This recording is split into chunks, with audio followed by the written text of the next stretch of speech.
Salut, c'est pour te montrer différents outils en fait. Donc là, l'outil de peinture normale, enfin en tout cas de déformation normale, le smooth et la sélection le cut et le masque. On va essayer de faire ça tout d'un coup, d'accord? Donc je commence par faire une sphère. Donc on va essayer de repartir sur une sphère toute bête. Ok, je dessine. J'appuie sur Shift pour effectivement bien la caler. Là, si j'en redessine une autre par-dessus, ça marche pas. Ok. Je peux pas l'éditer, ça fait juste des formes. En fait, là, on est toujours en 2D, si tu veux, en espèce de pixel. Donc, si je transforme et que je pars sur simple brush ou autre chose, genre hook, voilà. Donc, si je fais ça, en fait, tu vois, là, je suis toujours en mode 2D, quoi. Donc là, je peux pas bouger, faire quoi que ce soit. Je suis pas en 3D, je suis en 2D. Donc ça, on va effacer, parce que c'est pas ce qu'on veut. Donc, je repars. Tous ces outils-là, tu vois, 2D, 5 brush. Nous, ce qu'on veut, c'est la sphère. Ok, on part sur la sphère, j'appuie sur Shift, je lâche, et là, il se passe quoi? Donc là, j'ai un truc à faire, donc je peux déjà faire ça, Make Polymesh. Et là, normalement, en fait, mon outil, eh ben, ça n'a pas marché. Pourquoi ça n'a pas marché? Parce que d'abord, avant de faire tout quoi que ce soit, il faut appuyer sur Edit ou T. Donc on va recommencer encore une fois, CTRL N. Alors j'essaie de ne pas te perdre, je recommence. Je refais encore une sphère, tac, j'appuie sur Shift pour qu'il soit bien droit, d'accord? J'appuie sur T ou Edit là-haut. Moi, je vais appuyer sur T. Et maintenant, si je commence à dessiner dessus, il me dit ça. Pour activer le sculpt, il faut le transformer en Make Polymesh 3D. Donc, je suis obligé de faire ça. Ok, là, j'ai bien appuyé. Et là, j'appuie. Avant ça, j'avais appuyé sur X. X me fait une symétrie. Donc là, si j'enlève la symétrie, évidemment, ça ne marche pas. Je reviens un coup en arrière ici. CTRL Z. Je reviens en arrière. C'est bon. Alors pourquoi dis pas la symétrie sur l'autre? Donc là, en l'occurrence, tu vas sur Transform, qui est ici. Activate symétrie. Donc là, j'ai le X. Là, je peux laisser comme ça. Si j'attrape ici avec le bout de la souris, et je glisse là, ou là même, ça marche normalement. Je lâche, voilà. Donc là, j'appuie ici pour réduire. Je fais glisser ça. Ici, j'ai mon panneau que j'avais besoin avant. Donc là, j'ai ma symétrie toujours en X. Si je l'enlève et que j'appuie sur Y, là il y est, tu vois. Alors, je sais pas, j'ai pas le raccourci là direct pour tout de suite mettre le. Ça va pas être bien compliqué à trouver. Z, ça fait quoi? Bah, ça fait la même chose, mais de l'autre côté. Donc, je dézoome en cliquant à côté de l'objet. Je clique dans le vide, j'ai le Alt, je reste appuyé sur Alt, je lâche le Alt, et là, je bouge ma souris. Et là, je peux zoomer, en fait. C'est un peu bizarre, mais au bout d'un moment, on s'y fait, quoi. C'est là, si tu bosses sans souris, c'est très compliqué, quoi. Donc là, je suis en Z, hein, on est d'accord? Donc normalement, si je dessine ici... Ouais, c'est un peu bizarre à comprendre, ça. Mais bon, en général, t'as pas vraiment besoin de ça. En général, tu bosses en X, en truc, quoi. Bon, admettons. Moi, je veux faire... Ici, je veux faire radial symétrie, comme on avait fait la dernière fois. Ça, c'est rigolo. Donc là, je vois que cette symétrie ne va pas. Moi, je veux faire une espèce de rosace. Donc c'est pas ça, c'est celui-là. Voilà, là, je suis bon. Et là, j'ai mon truc. Et donc, si je fais ma déformation, on peut faire la fameuse rosace magique. Youhou! Si j'augmente le Z là-haut, ça va partir en cahuète totale. On va dézoomer un coup pour voir. Je referai. Ah non. Voilà, je remets comme ça. Et là, j'y vais. Waouh, c'est mortel. C'est vraiment très rigolo, quoi. Ok, donc là, on est bon. T'as bien compris, c'est ici quand tu appuies sur radial. Bon, là, je vais le désactiver parce que c'est pas ce que je veux faire. On est bon. Maintenant, ce que je voudrais aussi te montrer, c'est que là, on est sur la brosse classique, en fait. Ici, tu as tout le choix des brosses. On verra ça en détail une autre fois. Si je veux augmenter l'intensity, je le fais ici. Mais maintenant, je veux smoother. Alors, pour smoother, il faut appuyer sur Shift, simplement. Là, j'ai une palette d'outils qui arrive, qui est ici, qui est donc mon second outil, par défaut. Tu peux éventuellement le changer pour le faire un petit peu en mode custom, mais mieux vaut le laisser comme ça, en fait. Sachant que le deuxième outil, c'est toujours le smooth. Je reste appuyé sur Shift tout le temps, et là, je peux lisser. Okay. Comme tu vois, l'intensité, elle n'est pas très forte. Donc, je vais l'augmenter à fond. Je reste tout le temps appuyé sur le Shift, Et là, j'ai un smooth beaucoup plus gros. Je veux que ça smooth encore, que ce soit plus large, mon pinceau, donc j'appuie sur S. Là, j'ai ça qui apparaît et je peux augmenter. D'accord? J'appuie sur Shift et là, je smooth grave. Ok? Si j'ai pas appuyé sur Shift et que je change l'intensité, ça va changer l'intensité de ma brush. Tu vois? En fait, quand j'appuie sur Shift, je switch sur le smooth. Et là, je peux toucher à mon intensité. Tu vois qu'ici, elle est à 98. Si je lâche le Shift, je retourne sur le pinceau de base. Et donc, j'ai l'intensité. En fait, ce que je veux dire, c'est que chaque sous-outil qui est ici a son propre réglage. Après, ce qui est important aussi de savoir, c'est ce qui est ici le focal shift. Le focal shift, c'est simplement le petit rond qui est au milieu du rond. C'est, comment dire ça, c'est un petit peu le débord, quoi. C'est soit tu fais vraiment un truc très sec, tu vois, soit tu fais très smooth. C'est-à-dire, c'est par rapport à l'alpha, parce que chaque pinceau qu'on a ici utilise un alpha. Alors, tu as différents modes que je t'expliquerai plus tard, mais là, par exemple, si je change l'alpha qui est ici, ça, c'est en fait le style de mon pinceau. Si j'appuie là-dessus et que je fais un point, attends, je vais essayer d'augmenter un peu la taille. Je vais augmenter ça et je vais faire ça. Alors là, ça se voit pas beaucoup parce qu'on n'a pas beaucoup de définition sur l'objet, mais le pinceau qui est utilisé, c'est ça. Enfin, c'est ça, c'est le masque du pinceau, en fait. La forme du pinceau, elle est là. Donc je vais faire ça. Je vais augmenter la définition de l'objet simplement en faisant un CTRL-D. Alors là, ça se voit pas vraiment, c'est un peu plus lissé. Pour voir à quel point ça lisse, ou à quel point ton objet il augmente en définition, tu peux activer ici. Je vais enlever ça. Voilà. Là, je refais encore un coup de D. On voit pas la différence. C'est normal parce qu'il n'update pas en temps réel. C'est un peu con, mais c'est comme ça. Plus j'augmente, plus j'ai de la définition. Donc je vais enlever ça pour l'instant. Maintenant, je prends le même pinceau qui est ici et je fais ça. Et comme tu vois, par rapport à ma broche alpha, c'est pas la même chose. Donc si je repasse sur la broche de base, qui est l'alpha 1, je dessine comme je dessinais avant, tu vois, il n'y a pas de souci. Si j'augmente ici le focal shift, donc le focal shift, tu vas voir, c'est le rond qui est au milieu. Voilà, je l'augmente ou je le descends, tu vois bien le truc. Donc si je fais ça, il va être plus brutal. Alors ça marche pas forcément bien sur un truc comme ça. On va prendre quelque chose de très, voilà, un alpha sans bord. Ok, on va voir ce que ça donne. Donc là, comme tu vois, c'est dégueulasse. C'est normal, mais c'est aussi parce que mon focal shift, il est très très haut. Si je descends, normalement, si je me trompe pas, il devrait, voilà, il a lissé. Tu vois, donc ça marche. Même si tu utilises une alpha qui est avec des bords bruts, ton focal shift en fait fait une espèce d'adoucissement de la brosse. Donc tu peux comme ça faire des trucs plus trash. Je reviens en arrière. Alors je vais aussi passer par là, hein, par l'historique de déformation qui est pas mal. Donc ça fait déjà pas mal d'infos. Hein. Mais par contre, ça te permet de faire des trucs fous, comme par exemple ça. Donc là, j'ai ça. Imagine, je veux que ça se fasse un carré plutôt que ça fasse des traits. Ici, il y a cette option qui est là. Regarde. Tu as drag, freehand, color spray, etc., etc. À toi d'essayer les autres choses. Mais par exemple, je prends drag. J'ai cette brosse alpha qui est un petit peu bizarre, mais qui est rigolote. Si je trace un gros trait comme ça, là, hop là, je lâche. Et ça m'a fait ça. Tu vois? Donc je peux changer aussi en prenant par exemple ça. Tu peux faire plein de trucs de fou comme ça. Hein. D'accord? Donc ça c'était simplement pour la broche. Bon, je recommence un coup. Ça. Broche normale, j'appuie sur Shift. Je fais descendre un petit peu l'intensité de mon Shift, enfin de mon smooth. Et j'y vais en lissage un peu. Oh, faut pas y aller trop fort, trop fort. Il y a une autre manière de faire. Mais bon, je veux pas aller tout de suite là-dessus, je veux d'abord finir sur les brosses.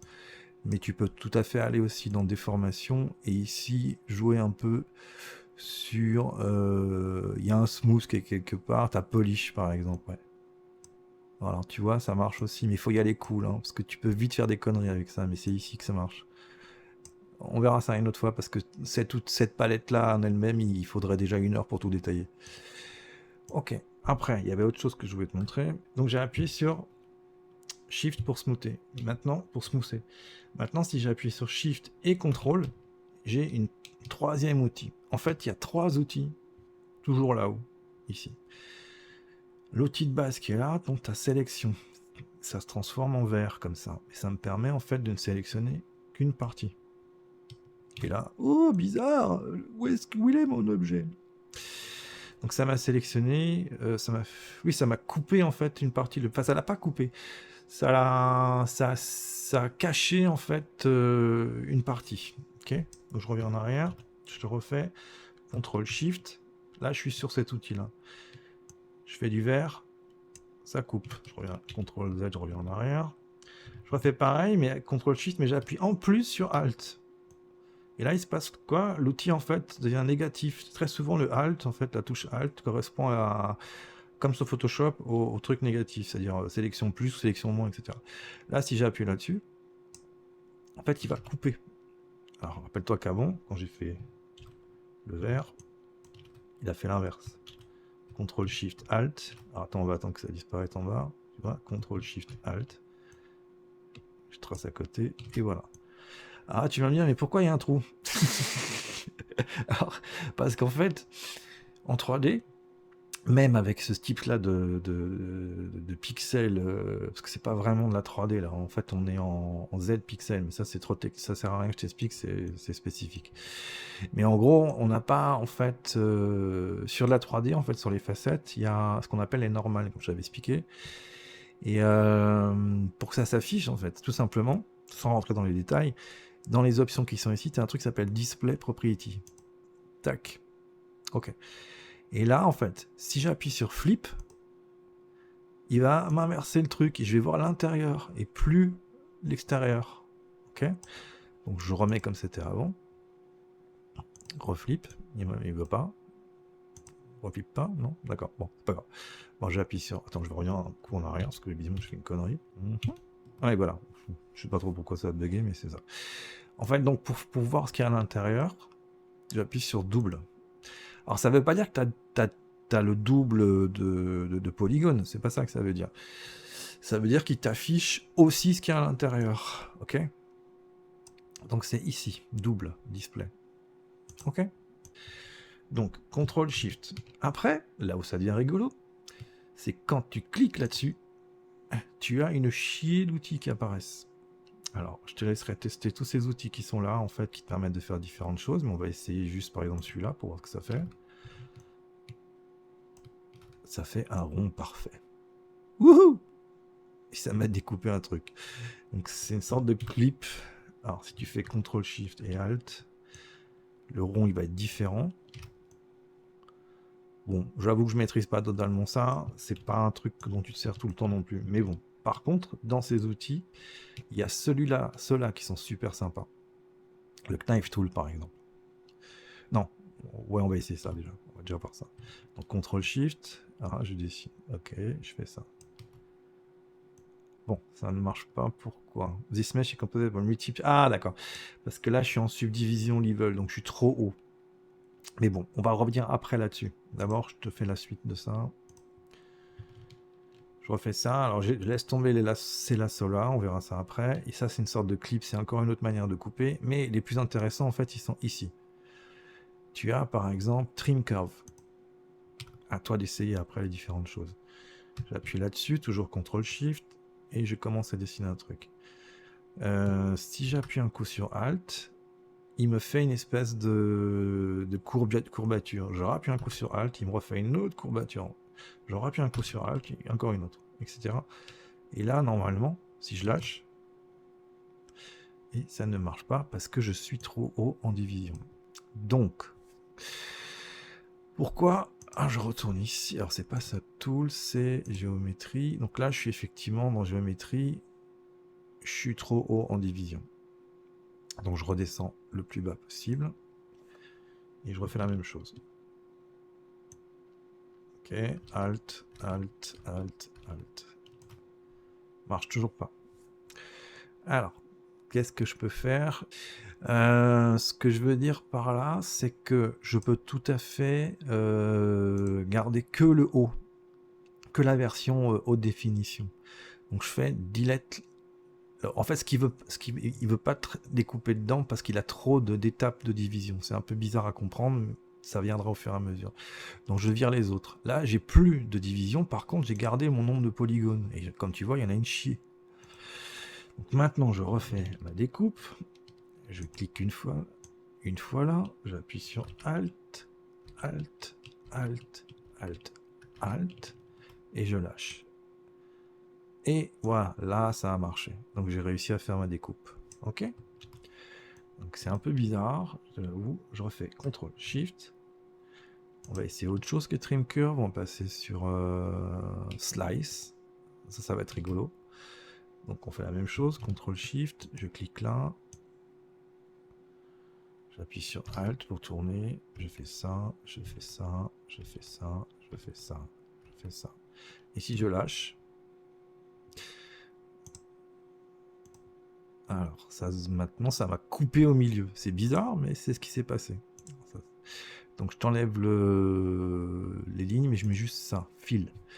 On va changer le shader. Alors, shader, c'est différent des textures. Ça, c'est pareil encore. Je ne rentrerai pas en détail maintenant là-dessus. Mais je vais passer sur quelque chose de plus clair. Voilà. Donc là, comme tu vois, ça m'a suivi la découpe que j'ai fait avant. Bizarre, hein? Et maintenant, qu'est-ce qui se passe? Est-ce que je veux, par exemple, virer une des parties? Donc, on va descendre un tout petit peu le size pour pas trop se gourer. Je fais CTRL-SHIFT et je clique sur la partie qui m'intéresse. Étrange, hein?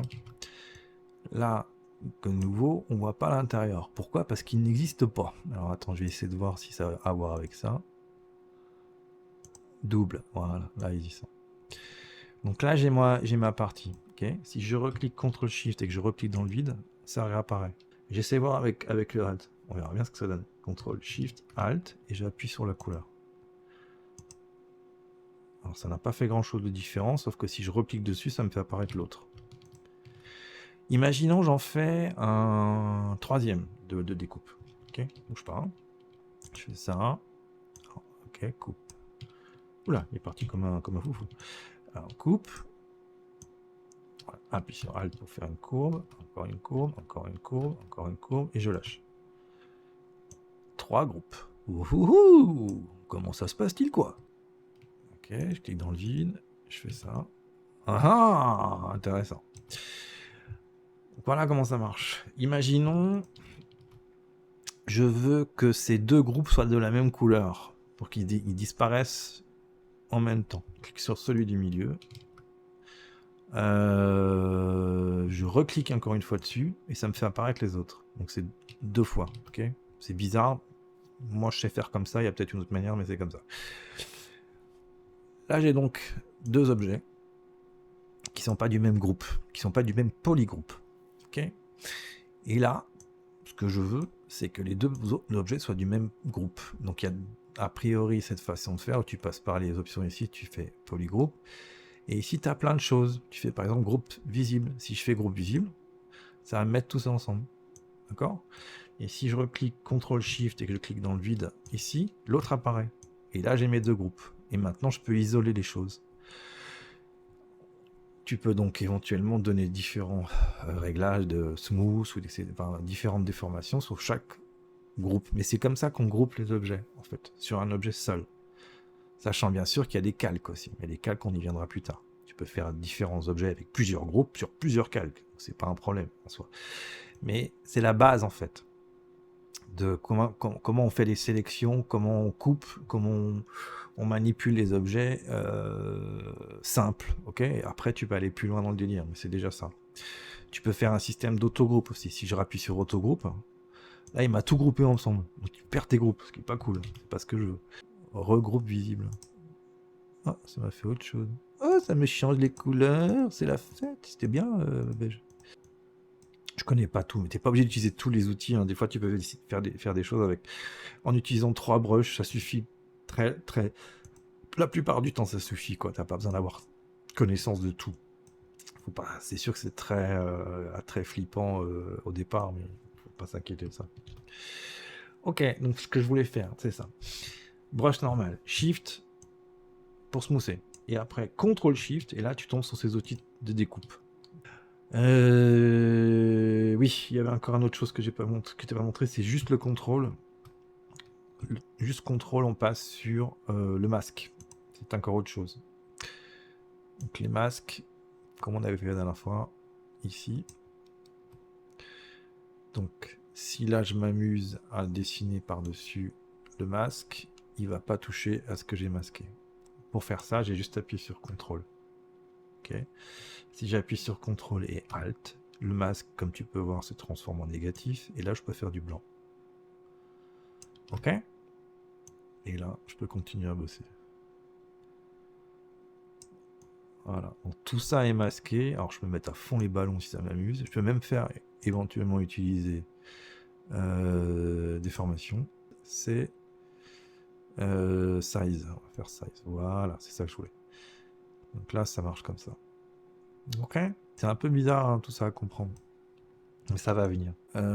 Si tu veux pas déformer, mais uniquement peindre, il y a toutes ces options qui sont ici.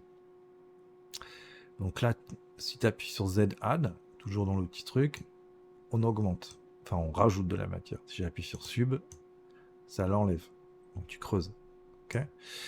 Si j'enlève les deux et que je dessine, il se passe rien. C'est normal. Par exemple, si je veux éventuellement changer de shader, j'appuie sur M. Ici, on arrive là-dessus. Ici, mon matériel, il est comme ça. Mais si je le change... attends. Ouais, il doit y avoir une manière plus simple que faire ça. Mais là, en fait, quand je peins, je repeins en fait le shader qui est là.